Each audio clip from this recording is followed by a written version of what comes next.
Hey friends, this is the Ms. Wolfie from our half-acre homestead. I have some beans left from the garden, but it's the last of them, and it's really not enough to can. So let's can them with something else, like mushrooms.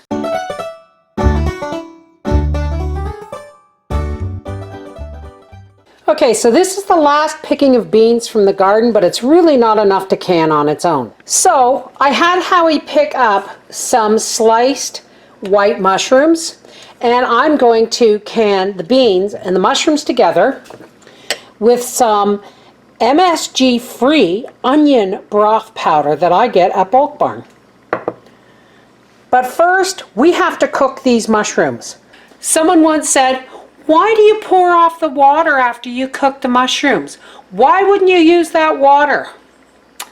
Well, mushrooms are dirty, and they have to be cooked, because if you can them raw, your water is going to look like mud.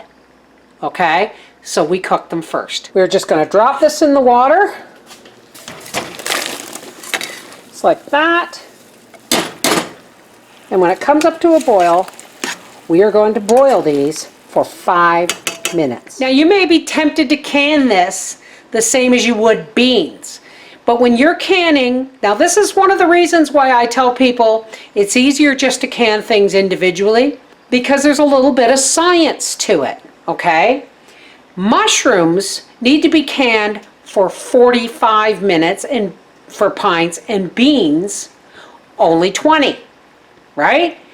So which one do you use? You always err on the side of the one that needs the longest processing time. So when we process these, they're going to be for 45 minutes. Okay, these have been cooked for 5 minutes. Let's get on to the canning process. So my canner's on the stove with the recommended amount of water and a splash of white vinegar to keep the jars from clouding. I have my water on to boil.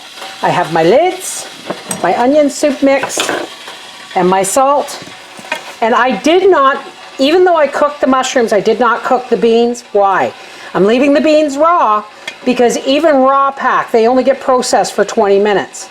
So these are going to be processed for 45. Okay, so somebody asked me if I ever actually multi-process, and I said when I'm off camera. So I'm just going to, because this is a small load, I'm going to show you how I do it when I'm off camera. So I have mixed these together because they're almost equal amounts after you boil those mushrooms. And I'm just going to start loading my jars. I wanted to do this anyway because I wasn't sure how many jars I was actually going to need. Looks like it's only going to be 4. Okay, it's only going to be 4. So now I do. Now this is just for flavoring.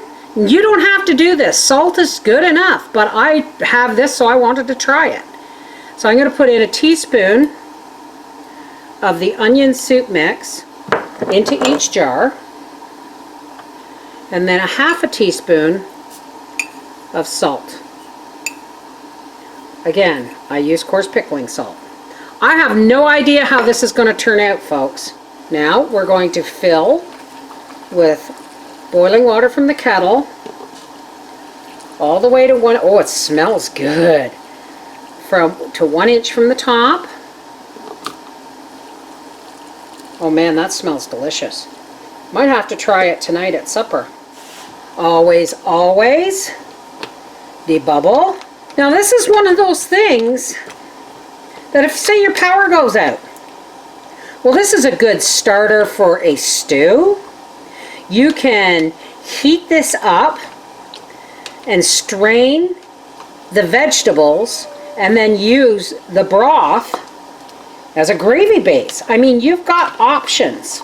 Okay, always, always wipe your rims with a clean damp paper towel, and into the canner these go. The trick to multitasking when it comes to filling your jars is to do every step all at the same time. So fill all of the jars, season all of the jars, put the liquid in all of the jars, debubble all of the jars, wipe the rims, all in one step each. Okay, so our canner is bubbling away. I'm just going to put our lid on.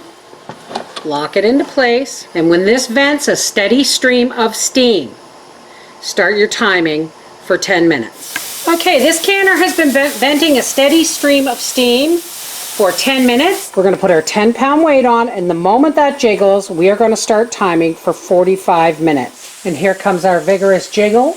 Now you can actually hear it build up pressure. There it is. Now we're going to start timing for 45 minutes. Okay, this is processed for 45 minutes now, and we're just going to let this cool naturally. You don't wiggle the weight, you don't jiggle the pot, you do not immerse it in cold water, and you certainly don't try and take the lid off until you can touch this comfortably and leave your hand on it. And there it is, 4 nice jars.